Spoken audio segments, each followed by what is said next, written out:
Olá, queridos, eu sou o Padre Rodrigo Carneiro e esse é o nosso canal, Atraídos pela Palavra de Deus.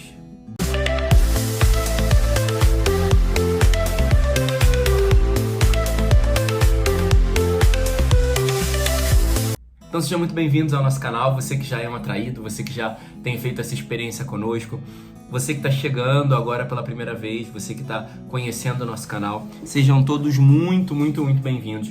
Esse é o lugar onde a gente tenta aprofundar um pouco mais a palavra de Deus, onde a gente tenta conhecer um pouco mais o Senhor, onde a gente tenta conhecer e viver aquilo que é da parte de Deus para cada um de nós. Então vamos lá. Hoje, segunda-feira, dia 7, né? Nós vamos ver na continuação ainda do livro do Gênesis. Jacó fugiu, né? Saiu de casa para que seu irmão Esaú não matasse, depois que descobriu que tinha roubado a primogenitude dele. E aí nós vamos ver o sonho de Jacó. O sonho de Jacó tem meio que duas etapas nesse sonho de Jacó. A primeira etapa desse sonho de Jacó é que ele vai ver uma escada por onde subiam e desciam os anjos, e o próprio Deus estava do lado dele. Então vamos olhar primeiro para a primeira parte do sonho, onde os anjos subiam e desciam por essa escada. Essa escada, ela tem duas direções, uma direção que desce e uma direção que sobe, porque os anjos estão descendo e subindo. No Antigo Testamento, o anjo, ele manifesta a presença de Deus. Então a escada que desce manifesta o Deus que desce até nós para nos encontrar. É a escada que mostra que Deus vem ao nosso encontro, que Deus não está à parte de cada um de nós. E a escada que sobe é o Deus que quer nos conduzir ao céu, é o Deus que quer nos levar para lá. No fundo, bem, se nós formos olhar assim, contemplar esse mistério, a gente vai poder ver e entender que aqui tem muito do mistério da encarnação. Porque Deus desceu até nós, desceu do céu e se encarnou, se fez carne, né, por cada um de nós, para elevar a humanidade, para nos levar ao céu. Então aqui a gente pode ver um pouquinho dessa realidade da encarnação. Mas no geral, o que esse texto quer dizer para nós é que Deus não está à parte da nossa vida, mas que Deus desce para estar conosco, que Deus quis baixar para se fazer presença na nossa vida, mas não para só se fazer presença, mas para nos elevar, para nos levar ao céu, para nos levar para mais junto dele, para nos conduzir por esse itinerário, para mais perto dele. Essa é a primeira parte do sonho. A segunda parte é que Deus está do lado de Jacó e vai dizer para ele que a promessa que havia sido feita a Abraão e a Isaac retoma sobre ele. Então Deus vai retomar a promessa com Jacó. Mas é interessante que Deus vai retomar a promessa com Jacó, retoma e amplia, podemos dizer assim. Ele não só retoma, mas ele também amplia a promessa, porque diz que a promessa vai ser para todas as famílias da terra. Então, além da descendência de Jacó, será para todas as famílias da terra que vivem no norte, no sul, no leste e no oeste. Então, Deus ele renova a promessa, mas ele amplia essa promessa em Jacó. E aí a gente pode se questionar, nossa, mas Jacó roubou a primogenitude, né? Mesmo com tudo que Jacó fez, né? Influenciado pela sua mãe, por Rebeca, né?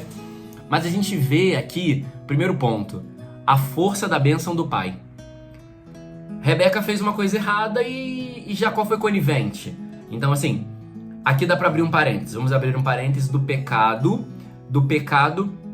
por coparticipação ou do pecado por cumplicidade. Porque Jacó sabia que não era ele. Rebeca mandou ele fazer. E ainda assim ele fez o errado. Então existe o pecado de cumplicidade. Ele não foi talvez o idealizador desse pecado, ele não foi talvez o idealizador dessa questão, mas ele foi cúmplice. Então o pecado também existe cumplicidade. Se eu ajudo alguém, por exemplo, a cometer um crime, se eu ajudo alguém a roubar, se eu favoreço alguém que está roubando, eu estou sendo cúmplice daquele pecado. Por exemplo, se eu compro algo que eu sei que é roubado, eu me torno cúmplice do roubo. Então aqui está o mistério da cumplicidade do pecado. Porém,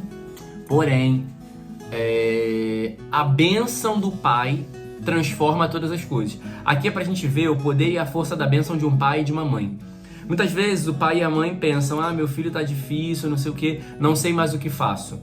Reze e abençoe o seu filho. Porque o pai e a mãe têm uma graça particular da parte de Deus para abençoar os seus filhos, para bendizer os seus filhos, para reestabelecer coisas na vida dos filhos. Então o pai e a mãe precisam tomar posse dessa graça que Deus deu, que está sobre o pai e a mãe, para gerar frutos na vida dos filhos, para produzir frutos na vida dos filhos. Então assim, mesmo não sendo Jacó o primogênito, a partir do momento que Isaac deu a bênção, aquela bênção passa a valer sobre a vida dele. E Deus vai considerar aquela bênção, porque Deus não vai recusar Jacó, mas vai assumir a bênção que Isaac havia dado sobre Jacó. Então aqui a gente vai ver que o projeto de Deus, ele vai além dos erros humanos, porque a bênção de Deus não retrocedeu, a graça de Deus não retrocedeu, a bênção de Deus não retrocede, não volta atrás. A partir do momento que ele prometeu uma bênção para a descendência de Abraão e Isaac, e Isaac abençoou Jacó ao invés de Esaú, a bênção vai prosseguir. Deus não vai voltar atrás com a bênção, não vai voltar atrás com a promessa. Deus não volta atrás e não... Ele vai até mesmo dizer, né? Não abandonarei até ter cumprido. Então, Deus ele não desiste daquilo que ele quer fazer. Ele vai até o fim. E aí, eu fiquei... Uma palavra que eu criei, né? Deus vai desdistorcer a fraqueza humana. Porque a fraqueza humana de Rebeca e de Jacó fizeram eles distorcerem o plano de Deus. Mas Deus vai desdistorcer.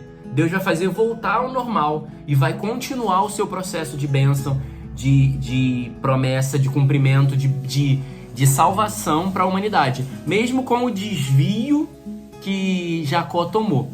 Então isso mostra muito e fala muito sobre a graça de Deus para cada um de nós, que muitas vezes a gente pega alguns desvios na vida, mas Deus ele não muda a sua promessa. Isso não pode ser justificativa para a gente passar a mão na nossa cabeça, né? Isso não pode virar passada de mão na cabeça por os erros. Mas faz a gente entender que Deus não muda a sua promessa. E aí isso tem que gerar um constrangimento na gente pra gente ser um pouquinho melhor pra Deus, né? Porque Deus não muda, Deus vai até o fim na sua promessa e nos seus projetos, e a gente é tão displicente com Deus, né? A gente precisa tomar juízo no caminho e ajustar os nossos passos. No Evangelho, a gente vai ver que Jesus tinha uma pressa, porque ele tinha que atender alguém, né? Aquele pai havia pedido para que Jesus fosse à sua casa para ver sua filha que havia morrido. Mas no meio do caminho apareceu uma demanda. Jesus poderia usar desculpas, como a gente muitas vezes usa, de que eu tenho muita coisa para fazer, eu estou ocupado, eu tenho que seguir. Mas Jesus parou e perdeu tempo com aquela mulher. Porque cada pessoa importa para Deus. A gente precisa também entender que cada pessoa importa para Deus, os dois lados. Você importa para Deus em tudo que você está passando, em tudo que você tem, em todas as suas necessidades. As suas crises, as suas lutas importam para Deus. Em contrapartida, também outras pessoas têm que ter importância na nossa vida. Então, assim, cada pessoa é importante para Deus. Então a gente tem que dar valor também às pessoas, reconhecer a importância das pessoas, estar junto delas para ajudar. Não é só dar desculpa de que eu não tive tempo, que eu tô cansado, que eu não posso, que não dá, que não deu. Não, cada pessoa precisa ter valor, porque Deus perde tempo e dá valor a cada pessoa. E Deus está valorizando tua luta, Deus está valorizando o teu sofrimento, Deus está valorizando tuas lágrimas, Deus está valorizando tudo aquilo que você está passando. Porque Ele tem um coração generoso, por isso Ele faz isso. Então Ele vai parar e perder tempo com aquela mulher. E vai dizer para ela, ó, você foi curada pela tua fé. Você foi curada pela sua atitude, você foi curada por vir a mim, você foi curada porque você me encontrou. Então também o processo e o projeto de cura na nossa vida passa por um encontro com Deus, passa por uma atitude, porque ela poderia ter só visto Jesus passar e não feito nada, mas ela tocou na orla do manto de Jesus. Então teve uma atitude dessa mulher, uma atitude muito significativa de ir tocar nele. E essa atitude significativa de ter ido tocar nele foi o que mudou tudo na vida dela, porque ela entendeu que se ela tocasse numa partezinha dele já ia acontecer. Ela só precisava do mínimo de Jesus. E quando a gente pede o mínimo a Ele, Ele nos dá tudo. Quando a gente pede o mínimo, Ele nos dá o máximo. Então isso é maravilhoso. Não deixemos de buscar o mínimo de Jesus, porque quando buscamos o mínimo, Ele nos dá o máximo. E também, aquela menina, Jesus vai dizer que está dormindo e que Ele vai despertar ela. Porque o projeto de Deus também na nossa vida é nos despertar. Muitas vezes nós estamos adormecidos no pecado, adormecidos para situações, adormecidos para não amar, adormecidos para falta de paciência, adormecidos para inúmeras situações. mas o Senhor ele chega para nos despertar.